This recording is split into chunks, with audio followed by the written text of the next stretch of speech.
Hi guys, I'm just another guy named James, and today I'm going to be talking about some more issues of G.I. Joe. Now, it's funny, this set of G.I. Joe comics is a little bittersweet for me because I enjoy these comics, but some of them I enjoy, some of them are downright my least favorite issues, some of my least favorite issues of the series. But the reason it's funny is because they definitely mark a turning point for me with G.I. Joe. Because before this point, all of the issues were pretty good. They at least made, they made sense. You never had the thought, oh, why is this happening like this? Why are they moving so slow? You never really had any of those thoughts. With this story, you kind of start to notice that a little bit. This is also when we get to the point of them the toy becoming too big for G.I. Joe. Because you can see they constantly have to add new characters, new vehicles, and all of those things have to be introduced usually in their own issue. Now, that's not necessarily a problem, but it's something that just kind of slows the pace of the comic down, because there are a lot of issues that are dedicated to these new characters that you never see again, when what you really want to see is the continuation of the story and the characters that you know and love. You want to see the continuation of their character arcs, but you don't get to because you're meeting up with these new characters. So, like I said, it's not necessarily bad, but it just becomes a little too frequent a thing where they're just always adding new characters. Now, these issues, like all the other issues of G.I. Joe, are written by Larry Hama, but these ones are drawn by Rod Whigham, I believe, unless they're drawn by Ron Wagner. I definitely should check this.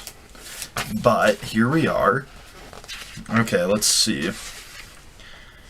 Yeah, they're drawn by Rod Whigham.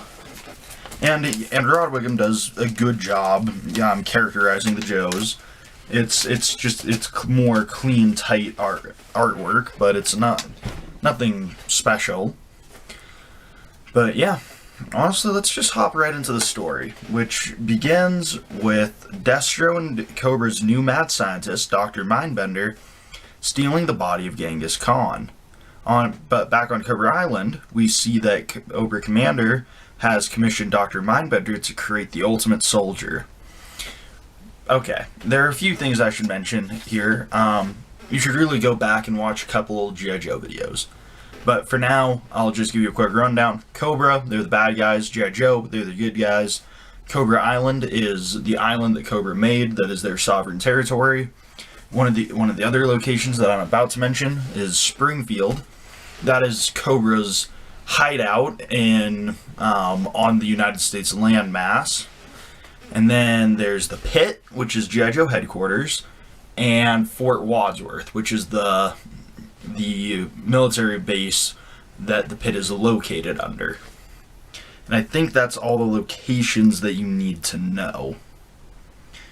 But yeah, in Springfield, that Cobra town, we see that Dr. Mindbender has begun his experiment, where he combines the DNA of 11 of the greatest soldiers in history, including Storm Shadow's recently deceased body. Storm Shadow is a ninja who is, again, just a previously existing character, so I'd really recommend watching.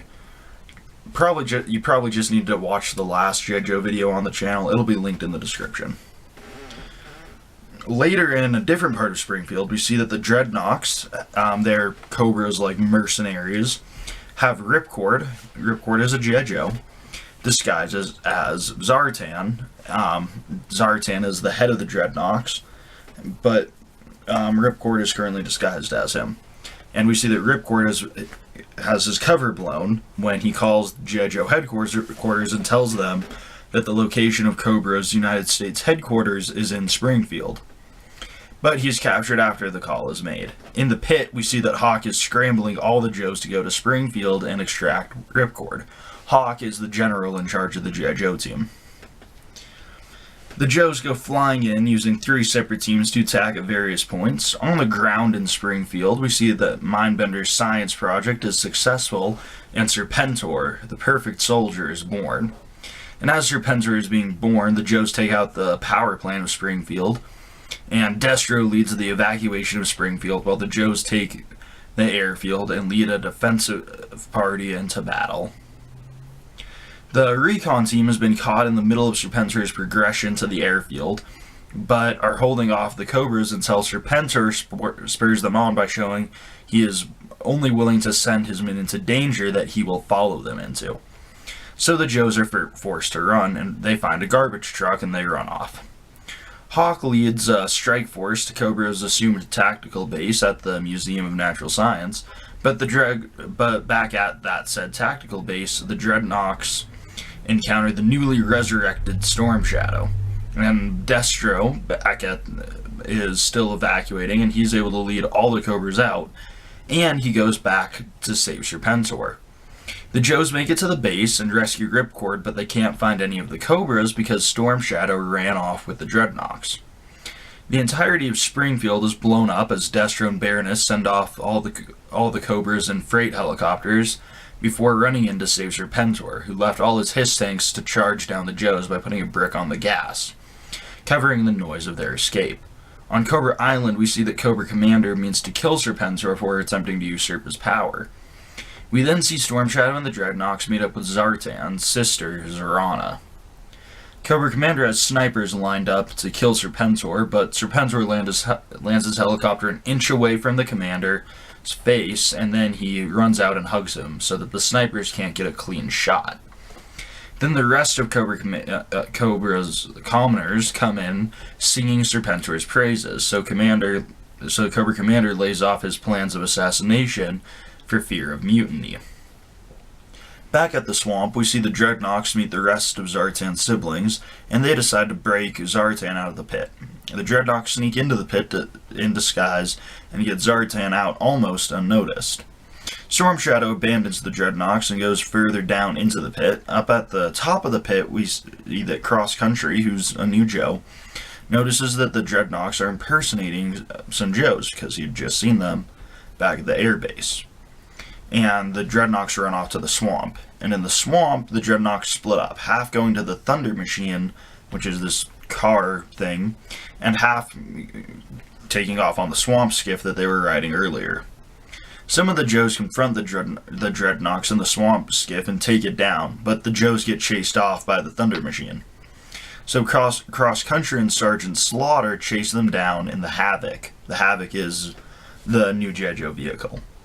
The Joes chase the Thunder Machine through an oil refinery, and eventually the Dreadnoks blast through a train and lose the Joes. The Joes return to the pit being dejected because the location of the pit is compromised, and in some of the lower levels we see a handful of Joes doing some close quarters combat training until Storm Shadow pops up and beats them all up until he is able to talk to Snake Eyes. Hawk returns from the Pentagon with some bad news, but first we see that on Cobra Island, Cobra Commander has come up with a plot to kill Serpentor by having the Dreadnoks disguise themselves as Joes and kill him. But the plot fails when Destro comes in and puts a stop to it. Back at the pit, Hawk announces to the G.I. Joe team that it's temporarily shut down because of the disaster in Springfield. Basically, the Joes weren't able to prove that the Cobras were using Springfield as their base, because the whole town got blown up.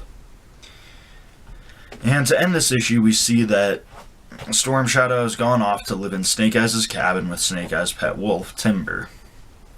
Our final issue of the set today starts with Hawk and 3 other generals going down into the pit to review the Springfield incident. Meanwhile, we see that the Joes are enjoying some downtime, especially Flint, who's trying to get a date out of Lady J. But they see some Cobra eels storm the beach at Fort Wadsworth, so Flint goes to distract them while Lady J runs and tells the rest of the Joes. In the pit, we see Hawk and the rest of the generals have to fight off an army of bats, or battle android troopers. And they do a pretty good job, but they're constantly being pushed to the lower levels of the pit. Up in the motor pool, we see Cobra Commander and Destro want a piece of the glory, so they go down into the pit. The eels try to kill Flint, but he flips the script on them and he kills them. He then goes and authorizes the Joes to get some munitions from the chaplain's assistant. Down in the pit, we see one of the generals run a Hail Mary against a suicide bomber bat and die. Cobra Commander and Destro pin down 3 remaining generals who are rigging the pit to explode, and up top we see the Joes start a firefight with the Cobras in the motor pool. Down in the pit, one of the other generals has been pinned down by a computer bank that falls on him, but he holds off Cobra so that Hawk and General Hollingsworth make a run for it and escape for an escape tunnel, while General Ryan, the general with his legs crushed, blows up the pit with all the Cobras inside. All the Cobras who are above the ground escape, and General Hollingsworth reinstates the G.I. Joe team as a nomadic unit, basically just meaning that they no longer have a headquarters. Alright, overall, I do like this set of comics. It's just that 49 and 50, these 2 issues right here, are 2 of my all-time least favorite G.I. Joe comics. And they chronicle the invasion of Springfield. And it's just such a waste of time story, because nothing is actually accomplished by the invasion of Springfield. It's basically just a way for the it's just such a nothing, non-consequential story, other than that it shuts down the G.I. Joe team for 1 issue. And it's like, that's just not... The invasion of Springfield should have been bigger, actually. That it should have been a little longer, because it's a pretty hard cut to the Joes just landing and taking everything out, to them being pushed out and basically losing the Battle of Springfield. I also don't like that they lose. This is one of the trends that I very much so dislike about the comic. The Joes lose all the time, and like the invasion of Springfield, they should not have lost that. The issue with the Thunder Machine and the Havoc, that's a fine enough issue.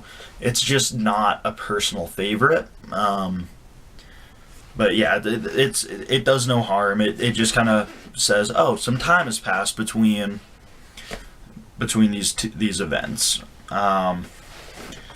Issue 52, that's the one with where Storm Shadow's down in the pit. Again, it's just kind of a no consequences issue. Like, Storm Shadow's down in the pit, and it doesn't even matter.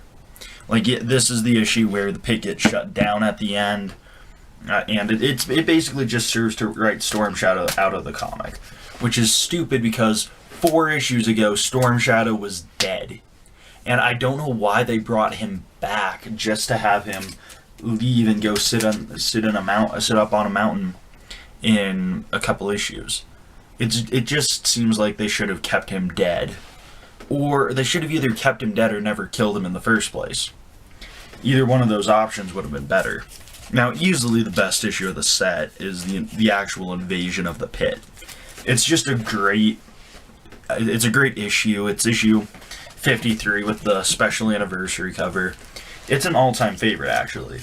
The way they characterize Flint is really good. I like him a lot in this issue.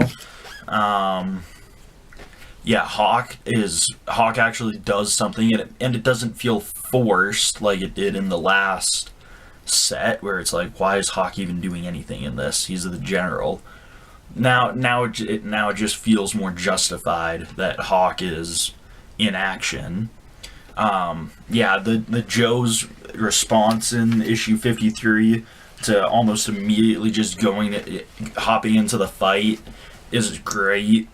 Cobra Commander and Destro are really well characterized, with especially Cobra Commander's ego getting in the way of his efficiency as a leader. That's just a really good character thing for Cobra Commander. And overall, this last issue is just really solid. So if you only get one of these issues, get issue 53. But yeah, I mean, it's just a good issue. It really introduces the Bats, the Battle Android Troopers, pretty well. And it's kind of cool just seeing the Joes just mow through them, because that's always kind of a problem when you got the Cobra Troopers who are just normal people.